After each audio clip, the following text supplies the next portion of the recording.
휴먼앤데이터의 이은영 소장, 한국인사이트 연구소의 전민기 팀장, 어서 오십시오. 네, 안녕하세요. 자, 이은영 소장 가져온 숫자. 예, 저는 10억이라는 숫자를 가져왔는데요. 10억? 예. 부자.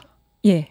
머니투데이와 K스탯 리서치가 전국 성인 남녀 1000명을 대상으로 지난 10일에서 11일 사이에 전화조사한 결과인데요. 예. 일단은 그 구간을 줬어요. 10억, 20억, 30억, 50억, 100억 이렇게 해서 부자가 어느 정도의 돈을 가진 사람을 부자라고 생각하냐 했더니 10억 이상이 35.7%로 금융자산, 부동산 다 포함해서 10억 가진 사람이 부자다라는 응답이 제일 많이 나왔거든요. 집까지 포함해서 10억이면 네. 부자다? 네네.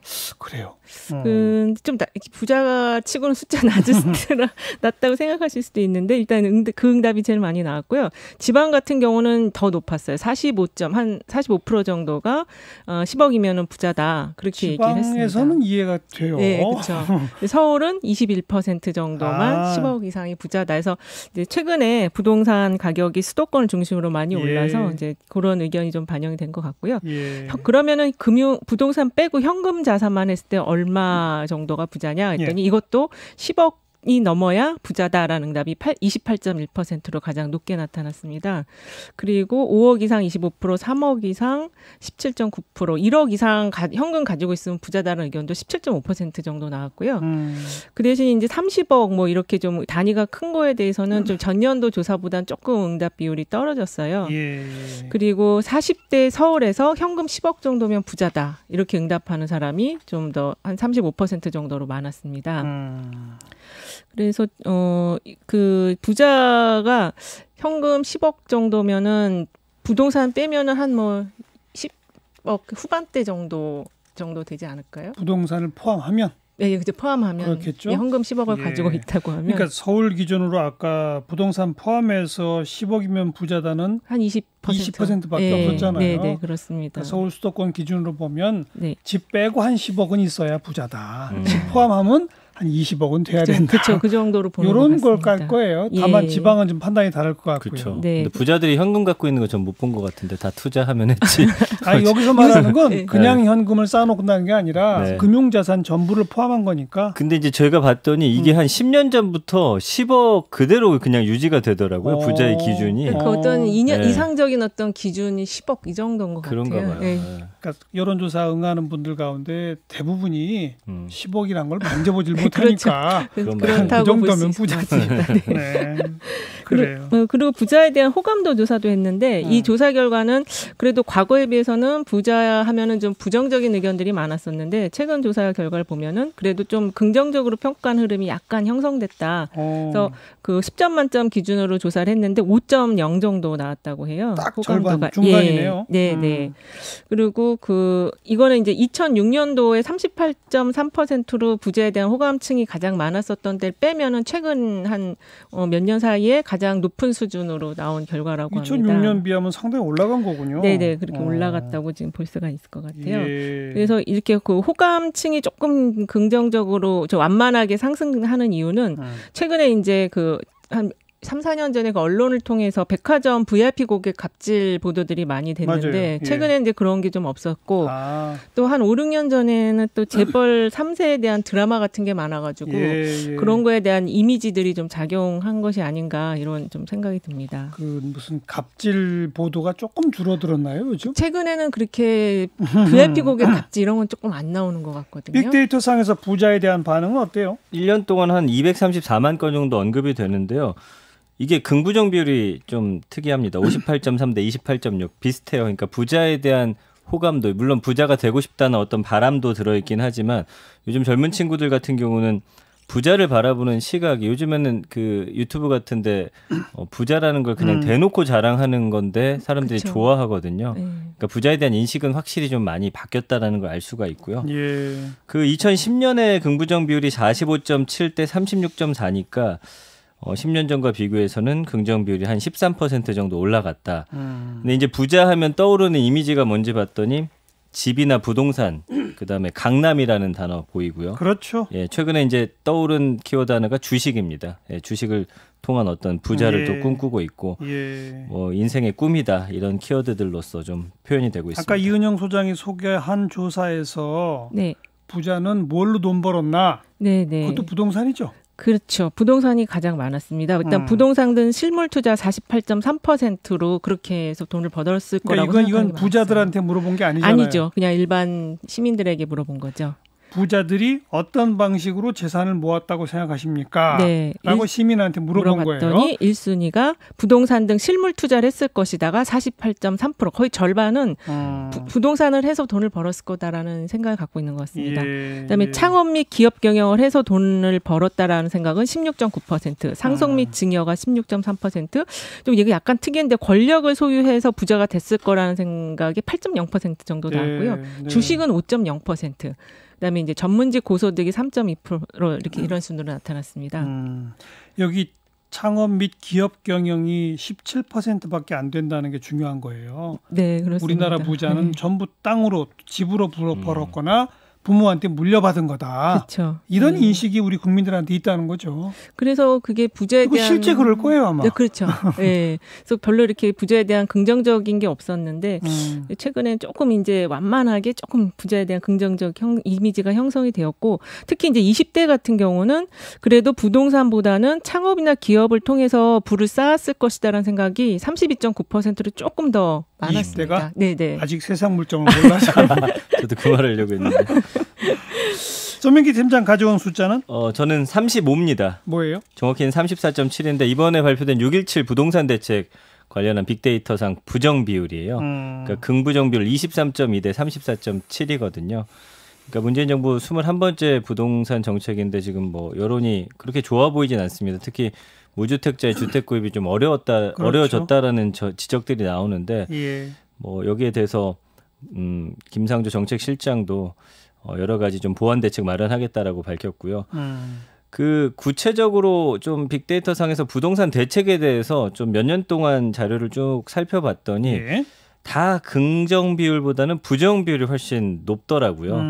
그러니까 원래 사실은 이게 대책이 발표가 되면 일단 효과가 바로 나타나진 않기 때문에 여기에 좀 허점이라든지 잘못된 점들을 지적하다 보니 부정 비율이 높아지는데, 당연하죠. 근데 이게 반복될수록 사실 만약에 어떤 효과가 있었다면 이게 조금씩 올라가야 되는데 긍정 비율이. 그리고요. 예. 부동산 대책을 내서 효과가 좋잖아요. 네. 그럼 그 다음 대책은 필요가 없는 거예요. 그렇죠. 안 나와도 되는 거거든요. 맞습니다. 예. 계속 낸다는 얘기는 효과가 없다는 얘기고, 네. 그러니 부정 반응이 높을 수밖에 없죠. 그래서 긍정 비율은 계속 20%대, 그다음 부정 비율은 38에서 35를 지금 왔다 갔다 하고 있는데, 부정 감성어 보면은 뭐 이해가 안 된다, 효과 없다, 세금 폭탄이다, 오히려 절망이다, 고통이다, 실패하다, 어려움을 겪다, 우려다, 우려가 나타난다, 이런 단어들로서 좀 표현을 하고 있습니다. 예. 최근에 보면은 그 갭 투자에 대한 얘기들도 많이 나오는데, 많이 특히 나오죠. 이제 30대, 40대 초반이 부모님의 도움을 받아서 집을 사서 또 부자가 되는 그런 이야기들이 많이 나오고 있어요. 근데 20대는 아직 그런 것 같지는 않은데 일부 20대가 뭐 그런 경향이 있다고 하지만 어쨌든 집을 사야지 부자가 되는구나, 이런 인식이 아직은 깨지지 않고 있는 것 같습니다. 부동산 불패신화라고 할까요? 아직은이 아니라 점점 세지고 있는 거 아니에요?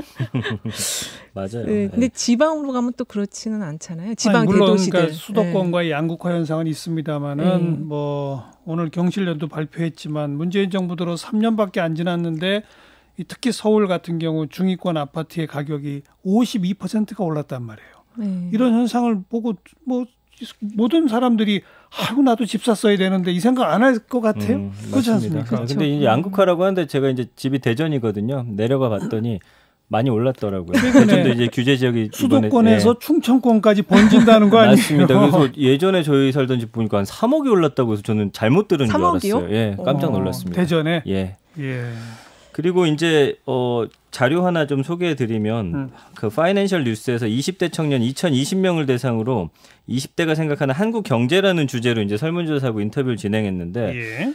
향후에 투자 재테크한다면 어떤 분야를 하겠냐? 20대에게? 그렇죠. 29.8%가 부동산을 택했거든요. 그 다음이 27.4%인데 국내 주식, 국내 투자 상품이라고 해가지고 최근에 그 20대, 30대 주식에 관한 관심도가 상당히 높아졌어요. 집 살 만한 돈이 없다 보니 그렇죠. 소자본으로 할 수 있는 게 이제 주식밖에 없다. 근데 이래서 내가 돈을 모을 수 있다 생각이 아예 안 들기 때문에 주식 쪽으로 좀 많이 쏠리고 있고요. 또 흥미로운 지점은 재테크 수단으로 부동산을 택하겠다는 청년들이 29.8%인데 비해서 20, 30대 내 집 마련을 해야 한다라고 답한 숫자가 49.5%예요. 이건 뭐냐면 부동산을 통한 그래도 재테크보다는 안정적인 주거 환경을 조금 더 원하고 있다라는 게 좀 드러나는 일단은 거거든요. 내 집 마련부터 해야 되겠다. 네. 근데 그게 사실은 또 재테크 수단이 되기도 할 거다. 맞습니다. 이런 거죠. 예. 그래서 그런지 최근에 그 약간 코로나 때문에 증시가 불안정할 때 그 동학개미 운동이라고 그래가지고 주식을 또 엄청 사는 운동이 있었잖아요. 맞습니다. 자, 다음으로 넘어갑시다. 전민기 팀장 가져온 숫자 52.1입니다. 뭐죠? 제가 좀 하나 질문 드리고 싶은데 이번 주 금요일이면 이제 6.25 70주년이잖아요. 목요일. 목요일이죠. 죄송합니다. 한국전쟁 이후 대한민국의 가장 큰 업적이 혹시 뭐라고 생각하시는지 좀 궁금하네요, 두 분은. 글쎄 아무래도 IMF 국방. 그래요? 네. 어떠세요? 한국전쟁 이후 대한민국의 가장 큰 업적이요? 네. 민주화? 네. 경제 성장? 네, 어쨌든 저는 그렇게 좀 크게 얘기할 줄 알았는데 IMF 극복이 나왔어요? IMF 극복이 52.1%로 이은영 소장님이 맞춰주셨는데 어디가 조사한 가장 거예요? 많이 이거 이제 전경련이 조사한 거고요. 18세 이상 남녀 1,000명을 대상으로 그 한국전쟁 70년 대한민국을 만든 이슈 대국민 인식 조사를 진행했습니다. 예. 근데 물론 이건 경제 부문이긴 한데 IMF 외환 위기 극복이 52.1%, 88 서울올림픽 개최가 42.9%. 이게 또 꽤 높네요. 이게 좀 사실 최근에는 2002년 그 월드컵일 줄 알았는데. 그러니까요. 보기가 있는 거죠? 네, 그런 것 같습니다. 보기를 이렇게 제시한 거예요. 그냥 적은 게 아니고. 네, 그리고 새마을 운동이 그래서 39.6%, 그렇죠. 경제개발 5개년 계획 39.1%. 좀 보기 자체를 약간 올드하게 주긴 했어요. 예. 그래서 20대에서 50대는 IMF 극복이 가장 기억에 남는다고 답했고 60대 이상은 경제개발 5개년 계획을 가장 많이 선택한 걸로 조사가 됐네요. 네. 또 대한민국 빅데이터 상에서 대한민국 관심 키워드를 한번 분석해 보면 어떻게 나와요? 네, 먼저 일단 제가 그 IMF 이야기가 나와서 IMF를 좀 먼저 돌려봤는데 2010년부터 올해까지 IMF가 사실은 지금 극복한 지 오래됐는데도 불구하고 꾸준히 한 13만 건부터 해서 최근 계속 이게 수치가 올라가면서 26만 2천 건까지 올라왔어요. 이게 무슨 얘기냐면 사실은 상대적으로 경제가 위기다라고 느끼시는 분들이 좀 많아지면서 IMF를 계속 거론하는 그 수치가 늘어나고 있는 무슨 거거든요. 무슨 일이 터지든 IMF 때랑 비교하면서 그렇죠. 기사가 나오니까. 맞습니다. 근데 2010년부터 쭉 보면 6만 2천 건, 13만 9천 건, 19만 건, 21만 건 지금 계속 높아지고 있거든요. 예. 경제에 대해서 좀 위기감을 갖고 있는 분들이 많은 것 같고 긍부정 비율도 20.3 대 49.4로 굉장히 좀 부정적인 반응이 많고 뭐 최근에 이제 힘들다, 불안하다, 최악이다, 경제 위기다, 어렵다, 우려된다, 망하다 이런 좀 절망적인 단어들이 상당히 많이 보입니다. 그래서 이게 보면은 이제 조사를 의뢰하는 기관의 영향도 상당히 정경련이다 보니까 맞아요. 그런 조금 생각도 드는 자료가 결과가. 자, 마지막으로 이은영 소장 가져온 숫자. 저는 3명을 갖고 왔는데요. 그 이제 대한민국과 관련해서 빅데이터 상에서는 긍정 비율이 많았지만 제가 갖고 온 자료 숫자는 조금 슬픈데요. 그 통계청이 2018년, 19년 통계를 한데 모아서 발간한 2019년 한국의 사회지표 조사 결과 중에서 13세 이상 응답자들이 결혼 후에 자녀가 필요하다는 생각을 하는 사람은 69.6%고 필요 없다라는 사람이 거의 30.4%로 나타나는 결혼한 것 같습니다. 후에도 자녀가 필요 없다가 30%. 이게 적은 숫자 같이 보이지만 상당히 큰 숫자거든요. 그렇죠. 그리고 특히 이제 이렇게 그 여성 출산율이 계속 낮아지고 있는 상황이고 또 2019년부터는 이 인구 성장률 자체가 마이너스로 전환할 걸로 예상이 되기 때문에 13세 이상부터 이런 생각을 갖는 비율이 이렇게 높다라는 거는 굉장히 조금 우울한 그런 숫자여서 가지고 와봤습니다. 특히 이제 20대 같은 경우는 자녀가 필요 없다고 생각하는 비중이 48.5%. 어이구. 10대도 마찬가지예요. 53.6% 거의 절반 가까이가 자녀가 필요 없다는 생각을 가지고 있어서요. 젊은 층일수록 높다는 거? 이게 핵심이네요. 그렇죠. 그리고 자녀 필요성에 대한 거는 남자가 그래도 여자보다 좀 더 높아서 남자들이 조금 더 자녀는 필요하다는 식이 조금 더 높은 게 나타났고요. 연령이 낮고 교육을 많이 받을수록 자녀가 필요 없다는 그런 인식이 좀 높게 나타났습니다. 이러면 지금보다도 더 빠른 속도로 출생률이 떨어지고 인구 감소하겠는데요. 그 가능성이 굉장히 있어 보이죠. 사람들 생각이 이렇게 간다면. 그래서 무자식 상팔자라는 인식이 좀 젊은 층에는 좀 있는 것 같아요. 제가 이제 41살인데 제 주변에도 결혼한 친구들 중에 그러니까 안 생긴 부부도 있지만 이제 자발적으로 낳지 않기로 합의를 본 친구들도 상당히 많거든요. 예. 이번 그 2019년 한국의 사회지표 통계조사를 보면은 상당히 좀 우울한 그런 지표들이 많이 나와 있는데요. 기대수명과 건강수명 간 격차가 심화되는 거. 그러니까 기대수명은 높아지는 반면 건강수명은 낮아져서 그 격차가 굉장히 커지는 게 있고 이러다 보니까 고연령 여성층에서 이 격차가 굉장히 크게 나타나는 게 있고요. 그다음에 내 삶에 오래 살긴 할 텐데 되게 아플 거야. 그렇죠. 이런 거. 예.